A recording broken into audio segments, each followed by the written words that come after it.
जय भोलेनाथ। आप सभी पर भोलेनाथ की कृपा सदा बनी रहे। आज की इस वीडियो में आप जानेंगे कार्तिक मास के शुक्ल पक्ष में पड़ने वाली प्रदोष व्रत के बारे में। आप सुनेंगे प्रदोष व्रत की कथा और जानेंगे पूजा विधि और इस दिन के महत्व के बारे में। अगर ये वीडियो आपको अच्छी लगे तो वीडियो को लाइक और शेयर जरूर कीजिएगा। कार्तिक मास शुक्ल पक्ष में शनि प्रदोष व्रत हो रहा है 25 नवंबर 2023 शनिवार को। इस दिन पड़ने वाला यह प्रदोष व्रत रहेगा। शनि प्रदोष व्रत इस दिन भगवान शिव के साथ साथ भगवान शनिदेव की पूजा भी जरूर करनी चाहिए। त्रयोदशी तिथि प्रारंभ हो रही है 24 नवंबर शुक्रवार शाम 7:08 से तिथि समाप्त हो रही है 25 नवंबर शनिवार शाम 5:22 पर। इसीलिए सूर्योदय का समय है 6:51 से और सूर्यास्त का समय 5:36 तक रहेगा। उसके बाद अश्विन नक्षत्र दोपहर 2:55 तक और उसके बाद भरणी नक्षत्र राहुकाल सुबह 9 बजे से 10:30 बजे तक रहेगा। अश्विन और भरणी नक्षत्र में की गई पूजा का फल बहुत ही फलदायी माना जाता है, तो आप इस दिन पूजा जरूर करें। यदि संभव हो तो उपवास भी जरूर करें। राहु काल में जो भी अशुभ मुहूर्तों में गिना जाता है, इस दिन सुबह 9 बजे से 10:30 बजे तक रहेगा। कार्तिक मास शुक्ल पक्ष 25 नवंबर 2023 शनिवार प्रदोष काल का समय होगा शाम 4:51 से 6:21 तक रहेगा। आपको शाम की मुख्य पूजा इसी समय करके अपना उपवास खोल लेना है। शास्त्रों में शिव जी को शनिदेव का आराध्य माना गया है। इसीलिए जब शनिवार के दिन जब प्रदोष व्रत पड़ता है तो शनिदेव की पूजा करने से आपकी सभी मनोकामनाएं पूर्ण हो जाती हैं और शनिदेव की दशा में भी राहत मिल जाती है। अब सुनिए शनिदेव प्रदोष व्रत कथा। पौराणिक कथा के अनुसार प्राचीन समय में एक नगर में रहने वाला एक सेठ बहुत ही बड़ा धनवान था। उसके पास धन दौलत और ऐश्वर्य की कोई कमी नहीं थी। इतना धन होने के बाद भी वो सेठ बहुत दयालु था, क्योंकि उस सेठ के यहाँ से कभी भी कोई खाली हाथ नहीं लौटा था और वो दान पुण्य भी बहुत अच्छे से करता था। परंतु उस सेठ की कोई भी संतान नहीं थी, जिसके कारण वह बहुत दुखी रहता था। इसी वजह से सेठ और उसकी पत्नी बहुत परेशान रहते थे। सेठ रात दिन सोचता रहता था कि मेरे पास इतना धन है, लेकिन मेरे बाद इस धन का उपयोग करने वाला कोई भी नहीं है। इतने सारे धन का मैं अकेला क्या करूँगा। ये सोचकर दोनों पति पत्नी बहुत दुखी रहते थे। एक बार उन्होंने तीर्थ यात्रा पर जाने का निश्चय किया। इस कारण सेठ और उसकी पत्नी अपना सारा धन कारोबार अपने सेवकों को सौंपकर तीर्थ यात्रा के लिए चल पड़े। नगर से कुछ ही दूर निकले थे कि उन्हें एक पेड़ के नीचे एक साधु को बैठे हुए देखा, जो कि समाधि में लीन थे। उन्होंने सोचा कि तीर्थ की शुरुआत साधु महाराज का आशीर्वाद लेकर ही की जाए। आशीर्वाद पाने के लिए पति पत्नी साधु के सामने हाथ जोड़कर समाधि टूटने का इंतजार करने लगे। इंतजार करते करते कई दिन निकल गए, लेकिन साधु महाराज की समाधि नहीं टूटी।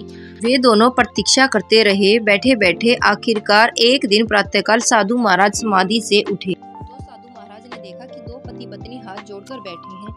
इसके बाद साधु महाराज कहने लगे कि मैं तुम्हारे अंतर्मन की बात जान गया हूँ। मैं तुम दोनों के धैर्य और भक्ति भाव से अत्यंत प्रसन्न हूँ। इसके बाद साधु ने उन्हें संतान प्राप्ति के लिए शनि प्रदोष व्रत के बारे में बताया और पूजा विधि भी बताई। साधु महाराज ने सेठ और सेठानी से कहा कि इस व्रत को तुम पति पत्नी दोनों मिलकर श्रद्धा से करना और सभी नियमों का पालन करना। भगवान शिव और शिव के परिवार की पूजा करना, साथ ही शनिदेव की भी पूजा जरूर करना। इस व्रत के प्रभाव से तुम्हें संतान सुख अवश्य ही प्राप्त होगा।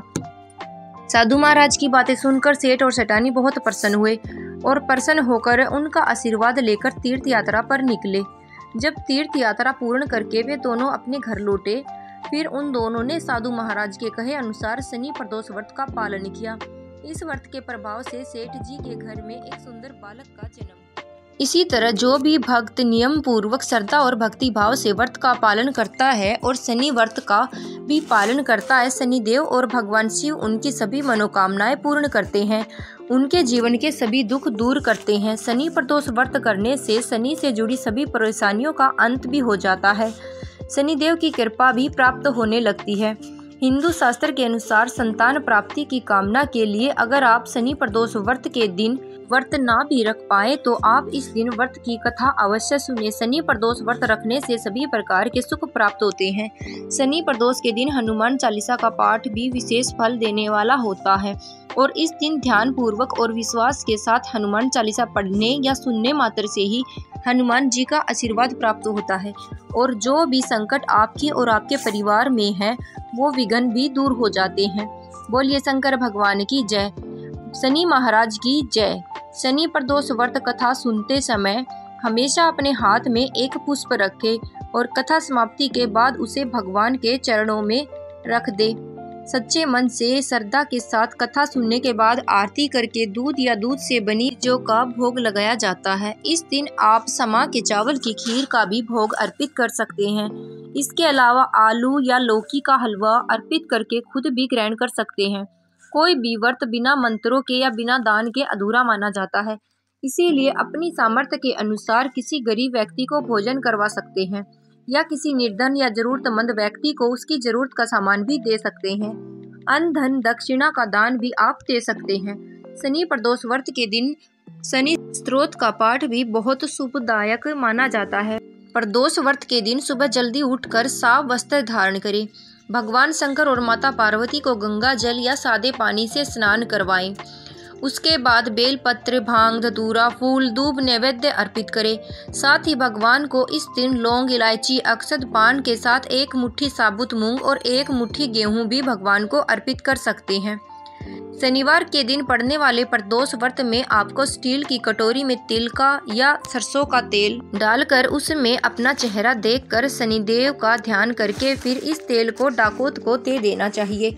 आज के दिन भगवान शिव के साथ ही भगवान शनिदेव की कृपा पाने के लिए और शनि दोष से मुक्ति पाने के लिए किसी काले कुत्ते को या काली गाय को तेल से चुपड़ी मीठी रोटी खिलाने से भी शनि दोष दूर होता है और आपकी सोई किस्मत भी जाग सकती है। इस दिन व्रत रखने वाले सभी भक्तों को सुबह से लेकर शाम तक व्रत रखना चाहिए।